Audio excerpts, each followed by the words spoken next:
Welcome everybody back to the channel. In today's video, we're taking a look at the recently announced Spider-Man and Superman crossover from Marvel Comics. This is coming out in April, and it's a little bit confusing, but this is separate than the Superman and Spider-Man crossing over from DC. That's coming out in March. We did a whole video on that, so if you want that breakdown, the link's gonna be somewhere up here. But again, this is totally separate than that release. Two different comics, one from DC, one from Marvel. Today we're talking about the Marvel one, right? So let's get into it.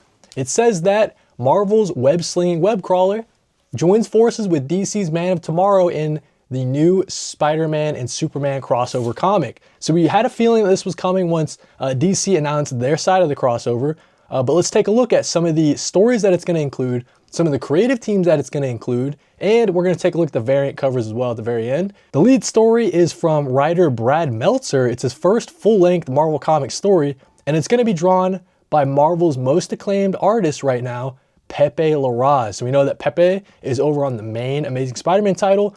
I'm not too sure what Brad Meltzer, that's a name that was like totally new to me. I'm not familiar with any of his work, but they're gonna be bringing us Spider-Man and Superman crossing over. I believe that they're also gonna be fighting Lex Luthor and Norman Osborn, some of the greatest villains exploit some of their greatest weaknesses. So looking forward to that main story.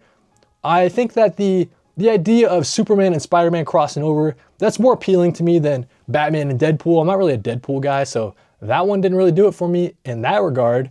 But yeah, so cool lead story on this one. We also have, from Dan Slott and Marcos Martin, we have Spider-Man Noir meeting the Golden Age Superman. This one is very interesting. Spider-Man Noir, we have that Nick Cage movie coming out. Of course, I think he's starring in that. Is he voicing it? I forget. But then we got the Golden Age Superman. So some of the classic vibes are going for here in the 1930s.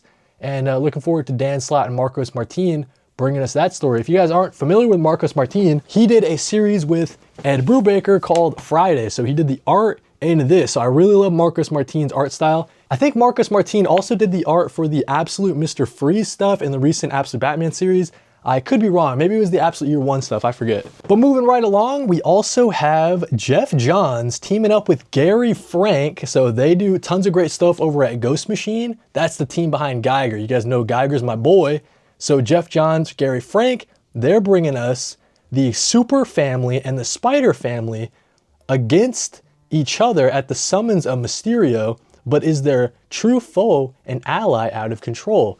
So we'll see the Superman family, the Spider-Man family crossing over. That one should be pretty fun from Jeff Johns and Gary Frank. Next up, we have a symbiote horde invading Metropolis as a new War of the Realms ignites in Jason Aaron and Russell Dodderman's epic reunion starring Jane Foster as the Mighty Thor, Wonder Woman, and more. So the big ticket item here is Wonder Woman and Jane Foster Thor from Jason Aaron and Russell Dodderman. If you guys haven't read their epic Thor run, excellent stuff there from Jason Aaron. And yeah, just really cool seeing Mighty Thor, Jane Foster, and Wonder Woman teaming up. It says more, I don't really know what that means, but yeah, Wonder Woman, Mighty Thor, Jane Foster, that's a really good team up. Really cool just seeing Jason Aaron and Russell Dodderman doing a reunion. Excited about that one. Co-creator of Steel, we have Luis Simonson. He's teaming up with Todd Knock to hammer out the tale of John Henry Irons' clash with the Hobgoblin. So we have, John Henry Irons, one of the characters in the Superman family, crossing over with Hobgoblin. This one's interesting to me, probably like my least anticipated of the whole bunch. It's like a weird crossover. I don't know. We also have the current Amazing Spider-Man writer, Joe Kelly. He's teaming up with Humberto Ramos to bring us Gwen Stacy and Lana Lang. This makes a ton of sense.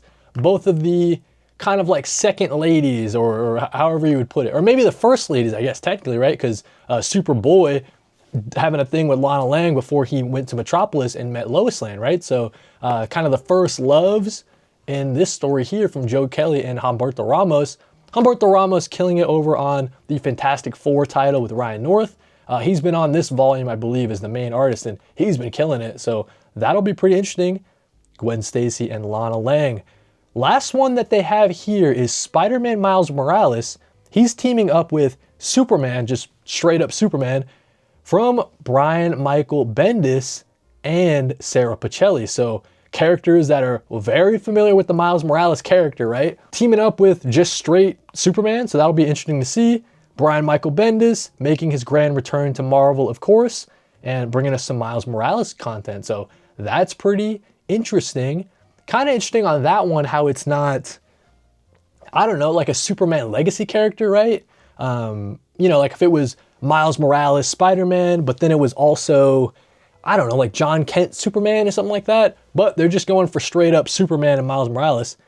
That should be pretty fun. But that's all of the stories that are included in this release, all the different creative teams that you guys can expect to find when this comes out in April. But let's take a look at the variant covers as well. So this variant cover, it's a foil variant from Mark Bagley. That's pretty sick. Mark Bagley always has a great look for Spider-Man and a great look for Superman as well. Moving along, we have this variant cover from Greg Capullo. So Greg Capullo's got a really nice style, kind of that classic sort of early 2000s or late 90s sort of look. He's got a cool look for Spider-Man. So looking forward to that one. A wraparound variant cover from Care Andrews. And that's a pretty cool one, as we see a bunch of the different Spider-Man characters, a bunch of the Superman villains, Spider-Man villains, all just doing like an all-out battle. That's a pretty cool, I'm always a fan of wraparound covers. We have here the Russell Dodderman variant. So we know Russell Dodderman teaming up with Jason Aaron inside the story to bring us Jane Foster, Thor, and Wonder Woman. And yeah, so Russell Dodderman doing a variant as well. This is the main cover from Pepe Larraz. Very cool look. Pepe killing it on the Spider-Man title. This one's from Eric Larson, kind of that 90s sort of love with the Cyborg Spider-Man, the Cyborg Superman. That's a pretty cool one, not gonna lie. The website says that this one's from Eric Larson. I bet that this one's probably from Marcos Martin. It looks like Marcos' style, and we know that Marcos Martin teaming up with Dan Slott to bring us Golden Age Superman with Spider-Man Noir. Probably not done by Eric Larson. Eric Larson did this one, so I don't think Eric Larson's doing both. That's probably Marcos Martin. Peach Momoko getting some love here as well with the Supergirl, with the Spider, like the Gwen Stacy, Spider-Gwen. That's sick. I mean, this is just a cool one. Really, really loving all of Peach Momoko's stuff. That might be one to grab. Jeremy Opeña, he's bringing us a John Kent Superman and Spider-Man Miles Morales. I think I had seen this variant cover, and I thought this one was, you know, more related to the interior story with John Kent and Miles Morales, but it turns out Brian Michael Bendis, Sarah Pichelli bringing us just Superman in general with Miles Morales. So that's cool. And then we have one from Sarah Pichelli. This is the Superman and Miles Morales one there. And one more here from Walter Simonson, bringing us a Thor and a John Henry Irons cover there with the Hobgoblin in the background. Ryan Stegman's just killing it right now, doing a lot of cool different projects. This one is kind of interesting. It's like Spider-Man upside down, kind of like flip it. That's a cool one. Mark Bagley again, does it just, is a carousel? Yeah, it just repeats. So that's what we have, man. All the different variant covers and all the different stories that you guys can expect to find when you pick up Spider-Man and Superman issue number 1. It's a little one shot. This is coming out in April. I don't know if it has an exact date. It just says that it's coming in April. We'll have to see if Marvel and DC are doing any more crossovers following this later in the year, but if they are, you guys know we're covering it here on the channel. So let me know what you guys think in the comments. While you're down there, like if you like, subbed if you love, and if you really, really like it, you can hype it. That helps out channels that are around this size. And yeah, thank you guys for watching, and read more comics.